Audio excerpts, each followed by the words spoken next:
yang mulia, yang kita tunggu-tunggu, yang kita harap-harap cemas apakah kita akan menemuinya sampai sebentar lagi akan datang.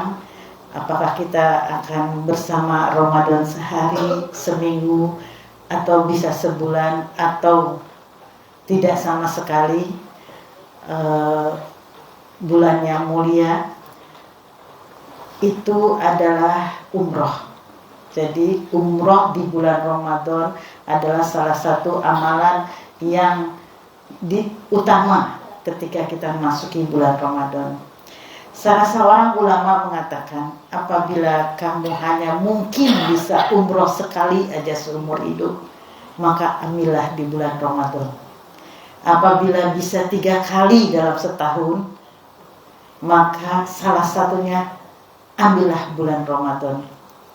Bapak-bapak, ibu-ibu yang hadir di sini pasti tahu kenapa kita ingin umroh di bulan Ramadan.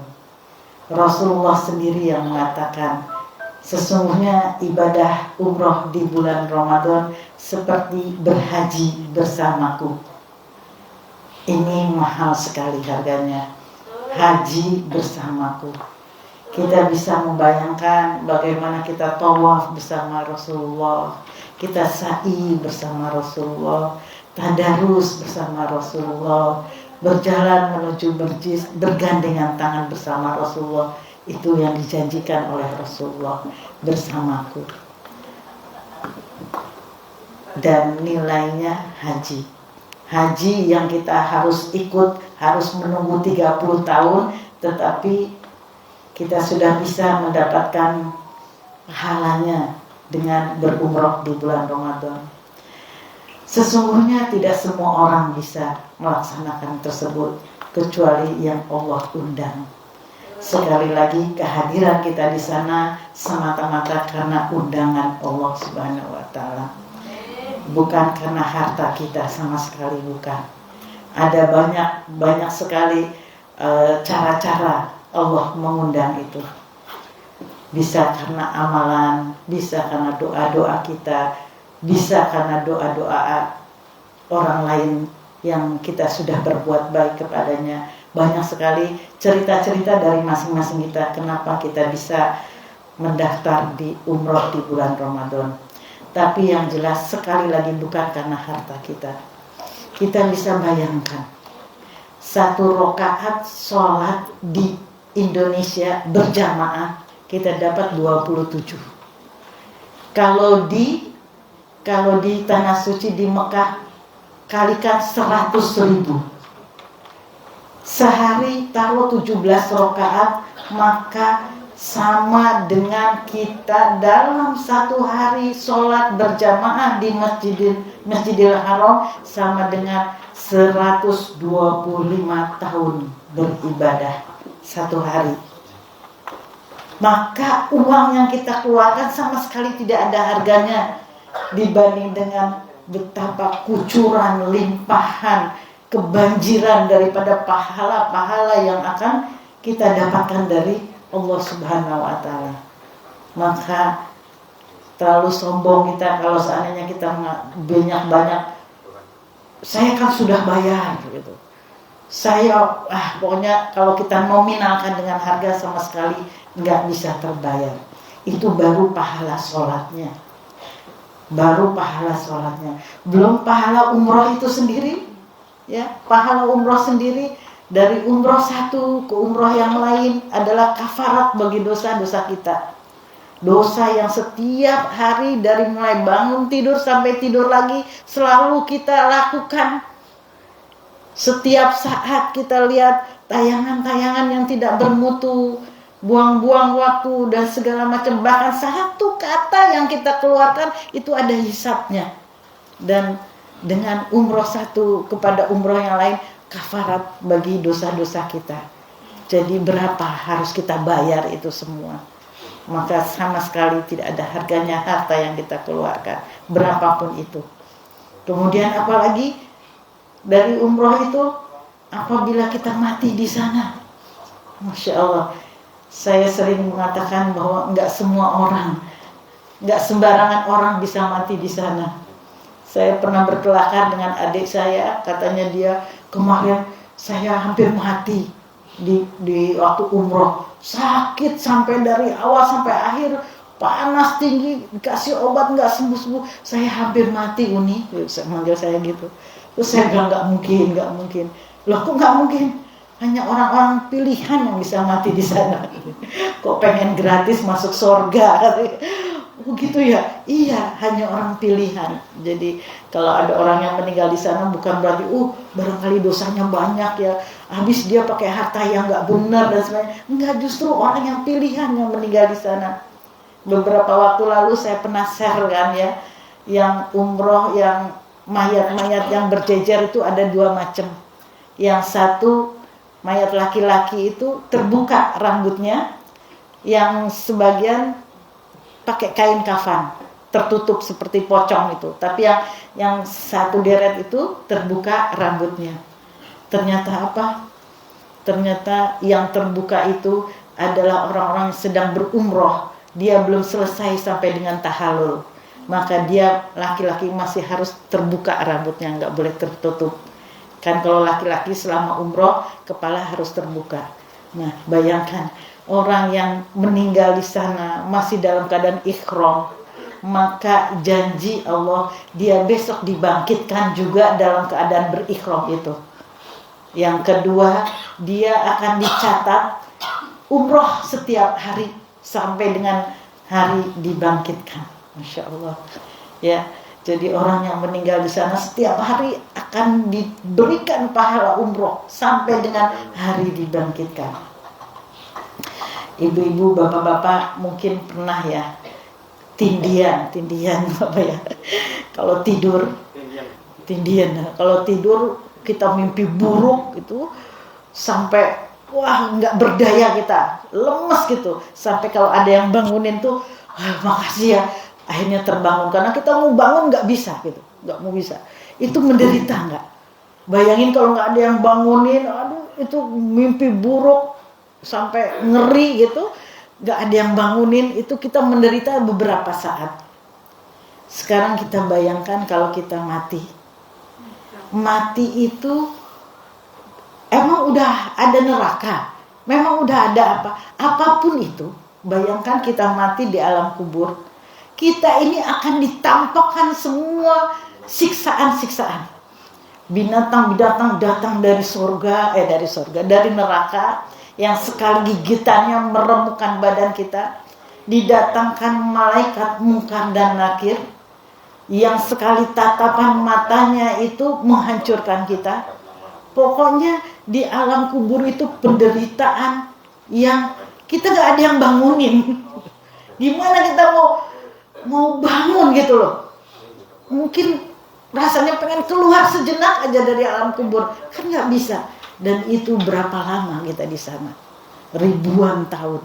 Bisa jadi di alam kubur kita akan mendapatkan rasa yang sangat takut, gelap gulita, penderitaan, dipukul, dipalu, ditanya, dihisap, dan kita nggak bisa bangkit lagi.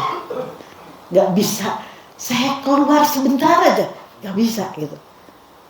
Ya, Robi laula akhortani ila ajalin qarib. Sebentar aja, sejenak aja, gitu. Nggak bisa sama sekali. Kita, maka ngapain orang yang pengen keluar itu? Dia pengen beribadah sejenak supaya apa? Supaya menambah amalannya yang meringankan hisab kubur. Itu nggak akan bisa. Tetapi kita bisa nggak? Kita yang duduk di sini masih bisa nggak menambah amal ibadah? Masih bisa. Yang kelak akan meringankan kita di alam kubur. Maka rugi kita yang masih diberi kesempatan hidup, masih diberi kesempatan ibadah, masih diberi kesempatan sehat, kalau tidak kita maksimalkan ibadah kita. Karena duduk kita di sini ada jutaan arwah di alam kubur yang sangat iri. Seandainya saya ada di dunia, pasti saya pengen umroh di bulan Ramadan. Karena tadi ada penghapusan dosa besar-besaran di dalamnya. Inilah ibadah keutamaan ibadah terutama umroh terutama di bulan Ramadan. Maka sekali lagi, walaupun kita nanti sebulan, jangan ada satu hari pun yang luput daripada ibadah itu. Barangkali hari pertama kita belum diterima, mungkin hari kedua belum diterima, hari ketiga, maka setiap hari adalah kita selalu merasa kurang, merasa harus memperbaiki ibadah-ibadah kita. Di sini sudah banyak alumni umroh Ramadan. Ada Mbak Rois, ada Pak Aris, Mas Mikael juga umroh Ramadan ya dulu ya. Oh bukan, tapi sebulan beliau di sana untuk KKN. Ini dokter nih, dokter kecil nih. Dokter kecil. Ada Bu Prati, ada Bu Wiwin. Masya Allah. Kalau kita yang belum pernah tanya sama beliau ini, kenapa kok pengen umroh lagi gitu. Justru yang sudah pernah ini merasa kurang gitu. Merasa belum maksimal. Iya. Kemarin waktu kita perpisahan di bulan waktu umroh Ramadan, perpisahan salam-salaman, ada salah satu jamaah bilang gini, Bu Nofri, sekarang saya tahu tujuan hidup saya. Loh, apa tujuan hidupmu? Dalam setahun ini saya tahu tujuan hidup saya. Saya tahu bahwa saya harus ngumpulin uang buat bisa umroh lagi di bulan depan, di tahun depan untuk umroh Ramadan. Jadi semua gitu. Jadi pas udah selesai, itu bukannya kelamaan, bukannya pengen segera pulang, merasa kok udah pulang ya. Aduh, rasanya tuh masih pengen di situ berlama-lama gitu. Ini kalau bukan Allah ini yang punya gawe itu, mana bisa coba orang di sana beribadah dengan berjubel-jubel. Jangan bayangin enak. Bayangin kalau mau enak tuh di Indonesia tinggal loncat ke masjid ya. Masjidnya deket, masjidnya indah, orang-orangnya ramah-ramah, makanan datang sendiri. Itu bukannya enak. Di sana itu untuk bisa masuk ke dalam masjid melewati askar berapa orang. Padahal kita mau ke sana tapi disuruh muter lagi. Askarnya galak-galak. Udah dapet tempat, diusir. Oh, diusir tuh langganan. Udah bagus tempat, diusir. Terus mau kemana kita gak punya jalan. Mau kemana? Jadi usir tuh bukan ada solusi. Di sana bukan. Nyari lagi, terus nyari lagi.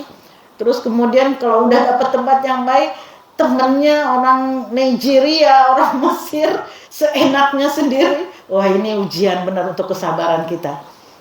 Ya, mudah-mudahan Allah mengampuni. Saya juga pernah berantem waktu di depan Ka'bah. Di depan Ka'bah untuk seorang perempuan itu mahal banget. Susah banget untuk sampai di sana. Udah dapet henna, ya. Udah gitu ada orang Mesir gede, dia nyempil dan memakan tempat kita. Coba. Ini harus kita udah siapkan ya, jangan ikutin saya yang emosi ya. Kita akhirnya jadi miring kalau dia bisa dapat tempat, kita dapat miring. Akhirnya saya ketika sholat tuh ya merasa ini orang baru datang kok gitu, saya geser, geser, saya nggak mau miring itu, saya pencet gitu ya, agak kepepet dia. Tahu nggak, lagi sholat sama dia saya dicubit. Kadang dia kegeser gitu ya, dicubit. Ya Allah, sepanjang jalan itu saya istighfar nggak ngelawan, tetapi saya tahu saya nggak khusyuk ya. Masih ingat saya nggak balas, tetapi ini udah nggak khusyuk lagi, emosi. Mau emosi orangnya gede lah. Nah itu kayak gitu tuh rutinitas kita gitu. Belum lagi udah dapet tempat bagus, pengen buang air kecil. Itu juga ujian-ujian. Nah ternyata tadi, makanya kalau bukan gawenya Allah gitu, yang memberi kita iming-iming pahala besar, yang memberi kekuatan kepada kita, yang memberi kegembiraan beribadah, itu benar-benar kegembiraan ibadah itu sulit loh kita temui kalau bukan Allah yang ngasih gitu. Kok bisa kita gembira dengan sedek-sedekannya, dengan antriannya, dengan segala panas, kadang dingin, kalau malam dingin banget, kalau siang panas banget, itu padahal dalam keadaan puasa, tapi kita bergembira gitu. sekarang nggak mau ke masjid, di rumah aja. Itu di dalam hati itu seperti kehilangan apa gitu. Karena teman-temannya berangkat semua gitu. Jadi ada loh yang di hotel begitu enak tidur, enak suasananya, tapi kita nggak betah gitu. Siapa coba yang bisa muqallibal qulub, yang membolak-balikan hati kita dari malas beribadah jadi rajin beribadah, dari yang sulit-sulit itu kita kapok kok jadi seneng gitu. Nah itu kalau bukan Allah, maka semua yang kita lakukan itu betul-betul Allah yang punya kendali. Inilah yang disebut harta kita tidak ada gunanya, tidak ada nilainya sama sekali. Semua adalah atas undangan Allah. Bapak-bapak, ibu-ibu, sekali lagi tadi bahwa kita datang atas undangannya Allah. Maka kita harus memantaskan diri menjadi orang yang tamu undangan. Kalau kita ngundang orang, tamu datang ke rumah, tapi tamunya kurang ngajar, rasanya pengen diusir nggak? Dikasih minum lah, kok cuma kayak gini? Dikasih makan lah, dikasih tempat tidur, tempatku tuh enak, nih WC-nya gitu, kira-kira mau diusir nggak itu? Nah, itu juga yang harus kita samakan, bahwa kita ini adalah tamu undangan, yang diundang, yang mengundang adalah zat yang maha segalanya.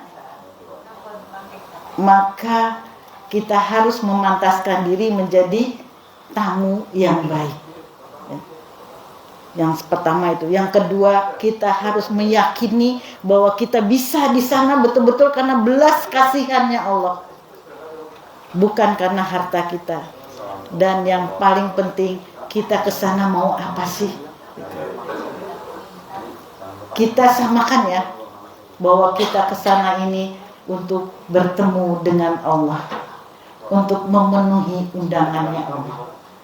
Bisa kita ke sana sebulan penuh kita beribadah, tetapi Allah tidak mau menemui kita. Kita bisa di sana, tapi Allah tidak mau menemui kita. Boro-boro mau ngasih pahala sama kita. Ini kenapa? Ya tadi kita menjadi tamu yang kurang ngajar tadi. Maka bapak-bapak, ibu-ibu, sejak saat ini, sejak kita duduk di sini, atau mungkin sejak kita mendaftar, maka semuanya sudah menjadi sajiannya Allah. Bapak-bapak, ibu-ibu duduk di sini, inilah kehendak Allah, inilah sajiannya Allah. Kenapa kok nggak di sana? Saya pernah di Kelampok, pernah di Tasnim. Kenapa nggak kok jadi di sini? Ini benar-benar Allah yang berkehendak. Gitu. Bapak-bapak, ibu-ibu sampai di sini juga Allah yang memperjalankan. Bisa nggak sampai sini? Bisa. Tahu-tahu kecengklak kakinya, tahu-tahu ada kabar apa, bisa. Jadi semua yang terjadi dalam perjalanan ini adalah perbuatannya Allah, sajiannya Allah, hidangannya Allah. Ini apa pantas kita berontak? Apa pantas kita mengeluh? Apa pantas kita marah-marah? Gitu. Padahal semua kita dijanjikan apa sama Allah? Yang paling penting, Allah itu menjanjikan apa buat kita? Adalah surga. Allah menjanjikan surga bagi orang-orang yang berumrah dan berhaji. Laisa jaza ija ilal jannah. Tidak ada balasannya kecuali surga. Ini yang kita kejar. Benar-benar ini yang kita kejar. Kita mengejar untuk bertemu dengan Allah. Untuk apa? Untuk mengharapkan janjinya mendapatkan surga. Untuk apa lagi? Untuk membawa. Jadi apa, sekali lagi ya, apa yang harus kita bawa ke sana nanti? Kita sedang repot-repot ini, bawa magic jar, bawa nasi, bawa di sana. Itu bagus.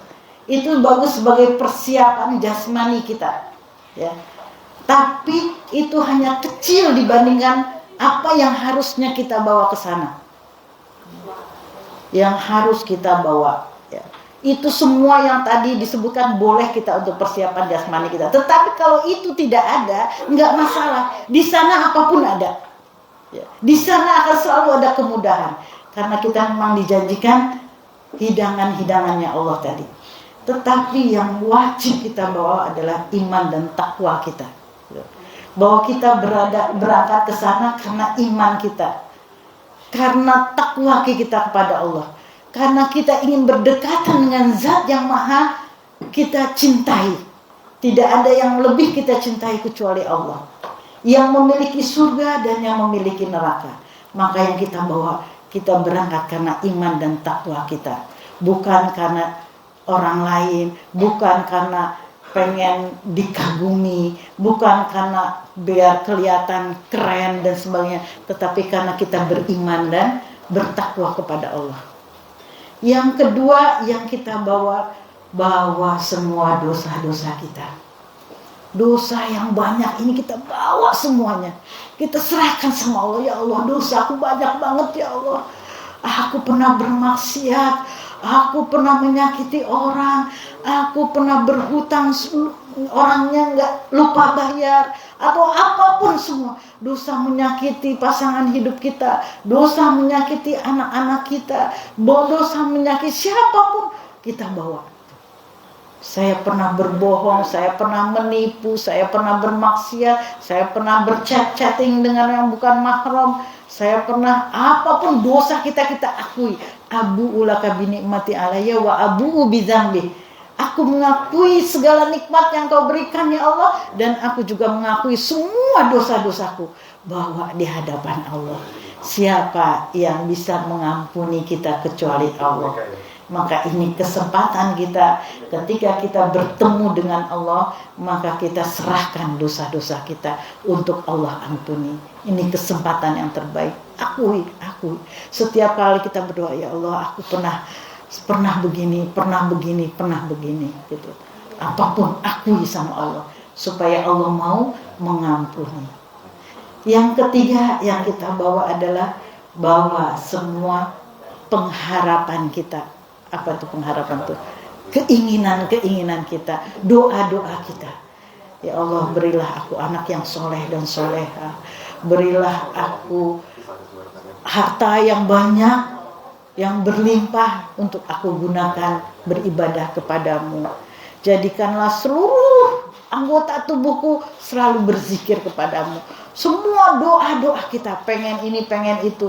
Maka kalau ada orang yang nitip doa itu kita sampaikan ke sana.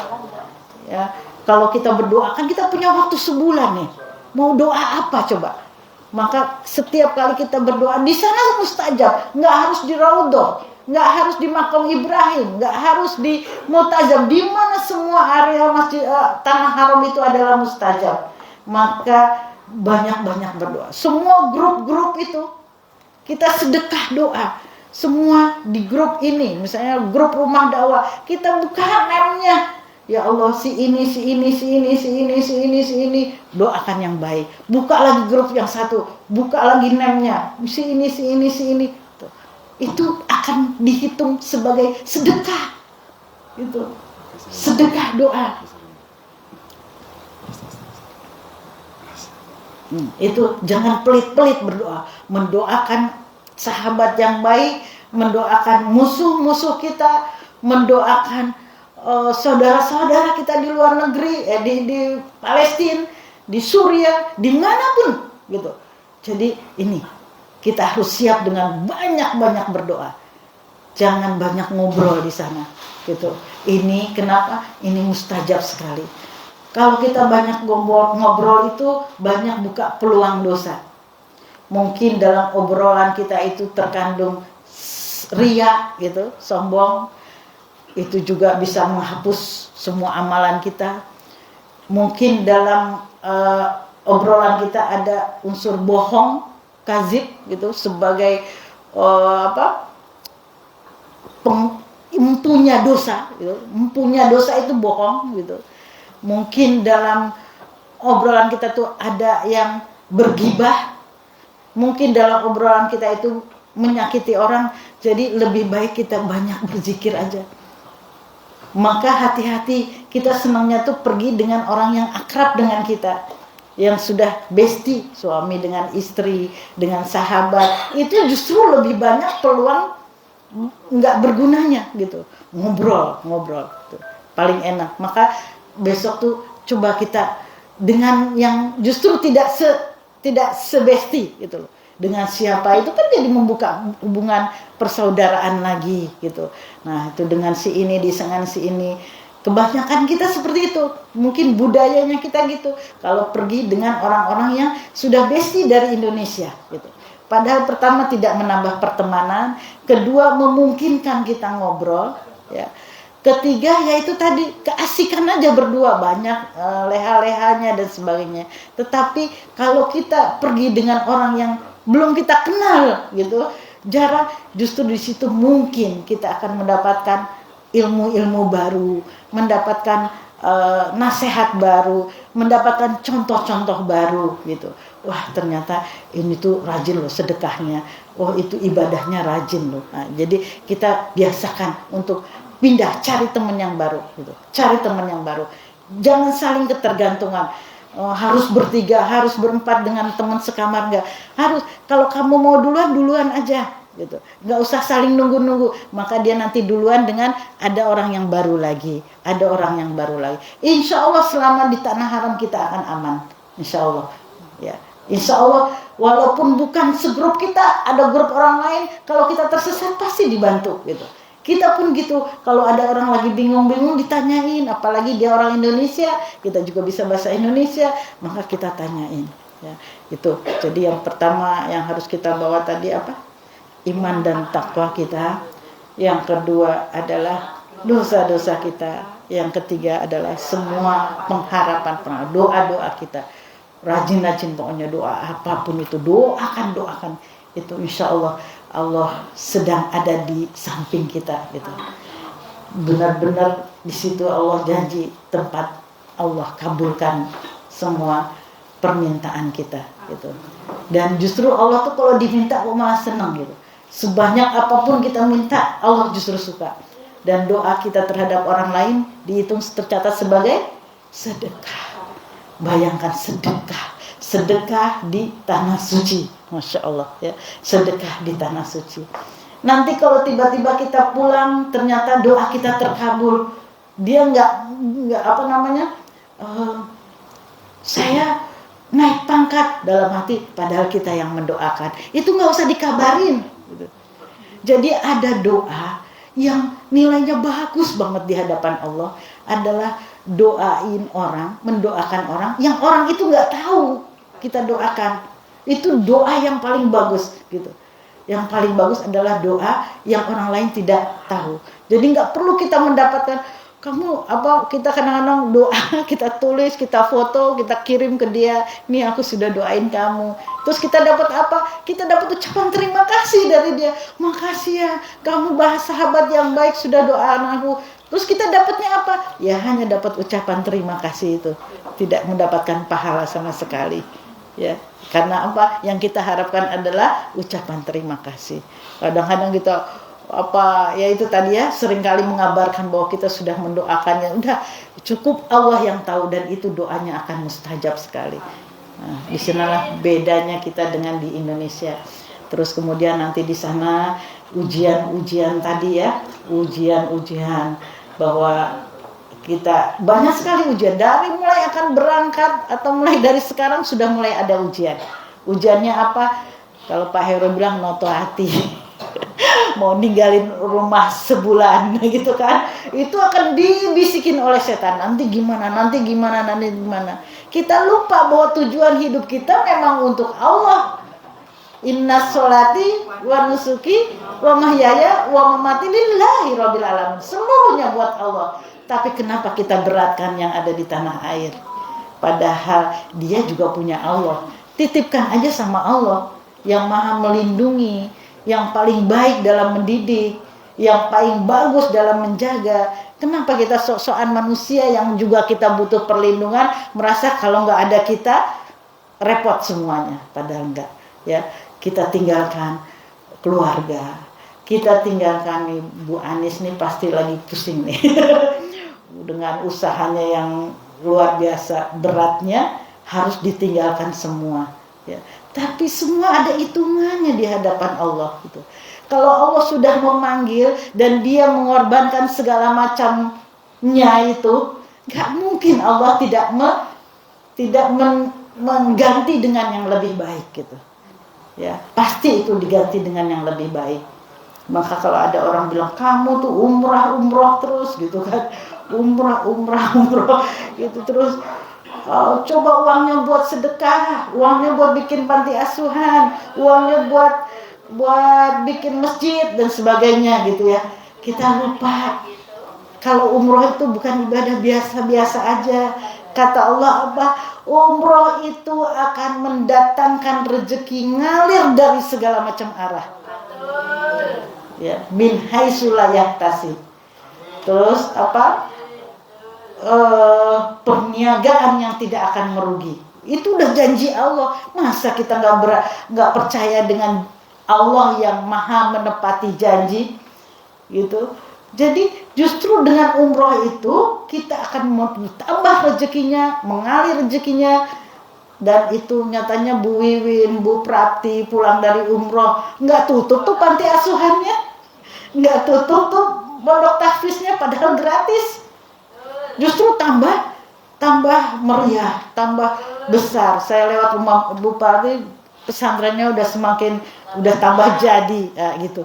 Coba, artinya cuma orang yang karena apa ya bilang, nyatanya orang yang nggak umroh malah nggak sedekah, gitu kan?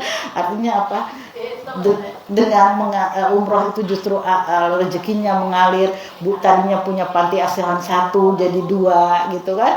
Punya anak asuh 10 jadi 20, insya Allah seperti itu ya. Jadi bukan berarti kehilangan. Walaupun kita meninggalkan pekerjaan dan sebagainya, emangnya rezeki itu dari mana? Rezeki itu bukan karena kemampuan dan kehebatan kita, tapi rezeki itu memang sudah Allah yang punya, milik Allah, dari Allah untuk kita. Dan semua sebenarnya, semua nikmat yang kita miliki ini, nikmat apapun itu, nikmat rezeki, nikmat anak, nikmat apapun itu adalah ujian buat kita. Ya. Kita dikasih laris, ujian. Kita dikasih anak pinter, ujian. Dikasih anak cantik, ujian. Lebih berat lagi loh punya anak cantik dibanding anak yang gak cantik, ujiannya. Itu dikasih rezeki yang banyak, lebih berat ujiannya dibanding dengan yang tidak punya rezeki. Nah, ujian-ujian tersebut akan menjadi ibadah kalau kita pergunakan di jalan Allah. Insya Allah perjalanan kita ini perjalanan menuju Allah, memenuhi undangan Allah, maka kita bulatkan hati kita, siap, bahagia. Karena ibadah yang paling baik itu yang dilakukan dengan bahagia, terus yakin, ikhlas, terutama tadi ikhlas. Semuanya yang kita lakukan adalah untuk Allah, karena memang hidup ini adalah untuk beribadah. Kan kita diciptakan untuk beribadah. Wa ma khalaqul jinna wal insa illa liya'budun. Jadi tidaklah kita diciptakan kecuali untuk beribadah. Jadi sekarang kita sudah bisa membuktikan kepada Allah, ya Allah, aku tahu hidup ini untuk beribadah, maka inilah yang aku lakukan sekarang dengan segala keikhlasannya, gitu. Mudah-mudahan kita memang tercatat sebagai hamba yang dikehendaki Allah. Ya Allah, yaitu hamba yang menjadikan hidupnya untuk beribadah kepada Allah Subhanahu wa taala. Demikian Bapak-bapak, Ibu-ibu, semangat. Semoga Allah meridhoi, mengizinkan kita untuk sampai ke tanah suci dengan segala pertolongannya, dan semoga semua rangkaian ibadah kita Allah menerimanya dan menggantinya dengan surga. Amin ya rabbal alamin. Wabillahi taufiq wal hidayah. Assalamualaikum warahmatullahi wabarakatuh. Waalaikumsalam. Mas. Yes, Mas. Yes.